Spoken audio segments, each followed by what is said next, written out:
Folks, what just happened in the United States is one of those moments that history books will record. The Supreme Court, the highest legal institution in America, put the brakes on Trump, and his response, raising tariffs to the maximum limit allowed by law on the same day. This isn't trade policy. This is a president testing in real time how far democratic institutions can still contain him. And the answer to that question will define the next several years of the United States and the entire world. With more on the breaking news, Jake, so what are we learning about the president's sudden decision?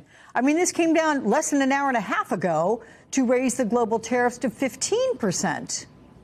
Yeah, Alex, that's right. The president using the full force now of that Section 122 trade law. This is kind of the aftermath that we're seeing play out in real time after the president was very visibly upset, angry, frustrated yesterday with the SCOTUS decision that essentially eliminated most of the tariffs that the president has been using in his second term. And that the tariffs in general kind of were the president's economic kind of cornerstone of his entire second administration. What the president is deciding to do here is there is a law, Section 122, that allows the president to put global tariffs up to 15%. That's what he's going to use the full force of announcing today. Yesterday it was 10%. Now it's 15%. A really important caveat, though, is that that can only be instituted for 150 days. Part of the president's real frustration here is that before the SCOTUS ruling, the president essentially had unilateral power to really enforce any tariffs he wanted. SCOTUS said that's not actually the way it works. There needs to be some checks and balances, some regulations. And so the president now using that full 15%. A question that a lot of folks are now having, though, is at the end of that 150 days, do we potentially see the president try and reinstate a similar thing? The president, as well as being frustrated with the ruling, particularly chose to go after a lot of the Supreme Court justices. Some of the ones, Alex, I'll remind you, he appointed himself. Take a listen to him talking about them yesterday in reaction. Well, I think that foreign interests are represented by people that I believe have undue influence. They have a lot of influence over the Supreme Court. Mr. President, the Supreme Court justices who ruled against this the policy, striking it down, are they still invited to your State of the Union next week? And will you speak with them? They are invited, barely. Barely. Three are happily invited. No, they're barely invited. Honestly, I couldn't care less if they come. The president has continued to say he's going to find workarounds to the ruling from SCOTUS. This is the first of those. We'll continue to watch over the coming days and weeks for what else is to come from the president. Alex. I need you to understand what wasn't explicitly said there, because that's exactly where the real danger of this situation lives. What we're watching is not a fight about tariffs. Tariffs are the stage. What's at stake is something far deeper. The dispute over who actually governs the United States. And Trump is using international trade as a battlefield for an institutional test of massive proportions. Think about it.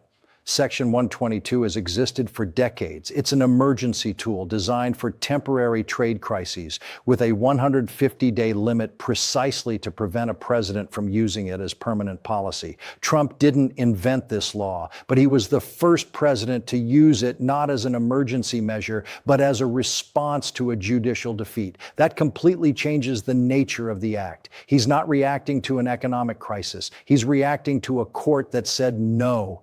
And that distinction is enormous. There's a concept in American constitutional law called workaround executive power. Essentially, the executive branch finding loopholes to get around restrictions imposed by other branches. Every president does this to some degree. But there's a qualitative difference between a president who uses loopholes to advance his political agenda and a president who uses loopholes specifically to respond to judicial decisions that limited his power. The second type of behavior actively erodes the separation of powers, and that is exactly what we're seeing. Now, regarding Trump's frustration with his own Supreme Court appointees, and look, this is serious. It reveals a very dangerous logic that part of the American right has internalized. The idea that appointing a judge means buying a judge, that personal loyalty should override the Constitution. When that doesn't happen, it becomes betrayal. This is a fundamentally autocratic view of how the judiciary should function. And the fact that Trump verbalizes it publicly without any embarrassment normalizes that expectation in an alarming way. And there's one more layer that almost no one is discussing. The 150 days will end. What happens after that?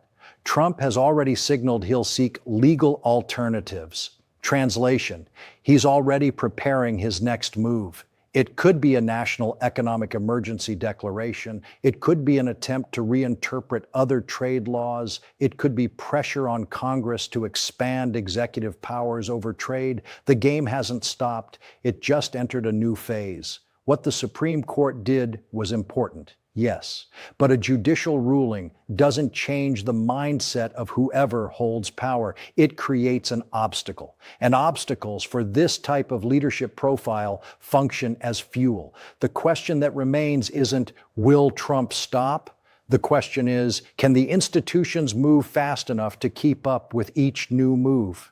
If this kind of analysis resonates with you, the kind that goes beyond the headline and tries to understand what's really happening, hit like, share it with someone who needs to understand what's at stake, and tell me in the comments, do you think American institutions are holding up under this pressure, or are they already starting to give way?